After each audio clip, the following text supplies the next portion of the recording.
کیا وہ لوگ گھروں کو چلے گئے ہیں, ڈسپرس ہو گئے ہیں؟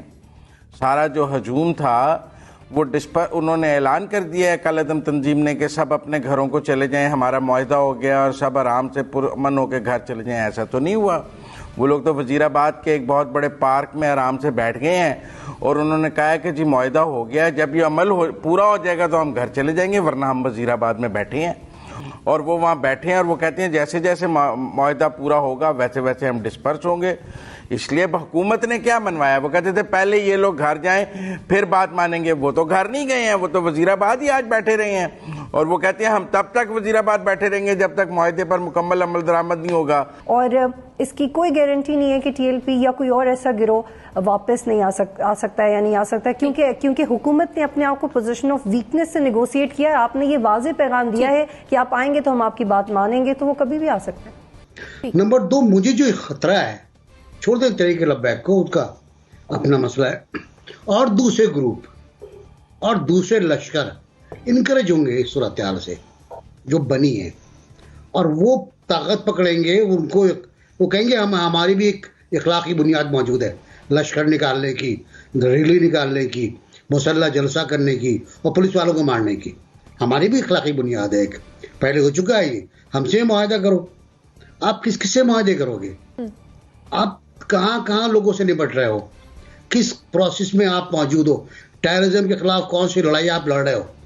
وزیرستان میں بھی صورتحال ہے, افغانستان کے بارڈر پر, مشرقی انڈیا کے بارڈر پر آپ ہیں, آپ انٹرنل ٹیررزم سے نپٹ رہے ہیں. یہ جو جب دوسرے گروپ آئیں گے مزید سامان لے کر, ان کے ساتھ آپ کیا یہی کریں گے, اسی طرح کریں گے؟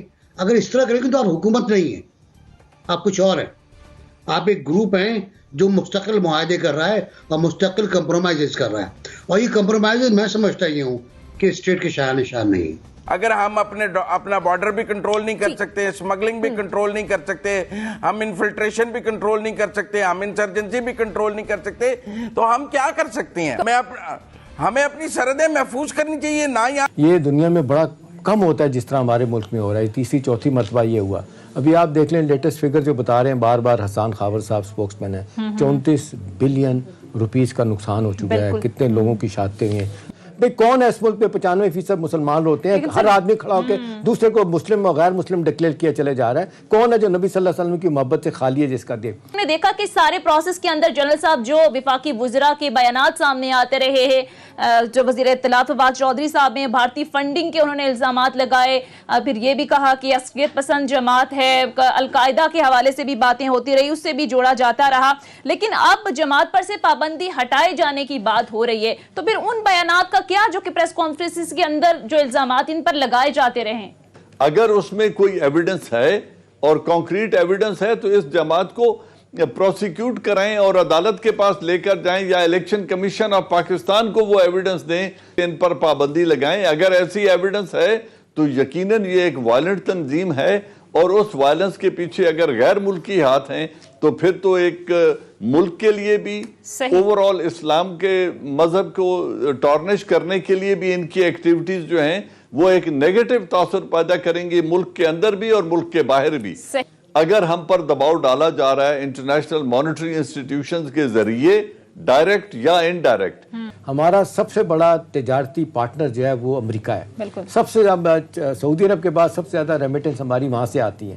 اس کے علاوہ اور بہت سارے معاملات ہمارے ان کے ساتھ ہیں. یورپین یونین کو شامل کر رہے ہیں تو 75% ہمارے ٹریڈ ریلیشن شپ انہی لوگوں کے ساتھ ہیں. تو ہمارے پاس دینے کے لیے کچھ نہیں ہے, کھونے کے لیے بہت کچھ ہے. جو دنیا کی طرف سے سختیاں آ سکتی ہیں, امریکہ کی طرف سے جو دباؤ آ سکتے ہیں, ان کو فیس کرنے کے لیے اپنی قوم کو تیار کرنا ہوگا, اور اپنے جو ایکٹ آف پارلیمنٹ کے ذریعے یہ ڈیسیجنز کرنے ہوں گے کہ کس جگہ پر ہم نے تعاون کرنا ہے اور کن جگہوں پر ہم تعاون نہیں کر سکتے. یہ سولو ڈیسیجن ایک پارٹی کا یا حکومت کا نہیں ہونا چاہیے. اس میں جتنا پارلیمنٹ کو انگیج کریں گے اتنا پاکستان میرے خیال میں فائدے میں. پارلیمنٹ کو انگیج کرنے کی ضرورت ہے. ملک میں چینی کی جو قیمت ہے وہ ملکی تاریخ کی نئی بلند ترین سطح پر پہنچ گئی ہے, اور اس وقت جو ریٹیل سطح پر فی کلو چینی ہے اس کی قیمت ہے جی 125 سے 130 روپے. کیا حکومت نے, ہم کہہ سکتے ہیں کہ بہت دیر کر دی ہے چینی درآمد کرنے کا فیصلہ کرنے میں؟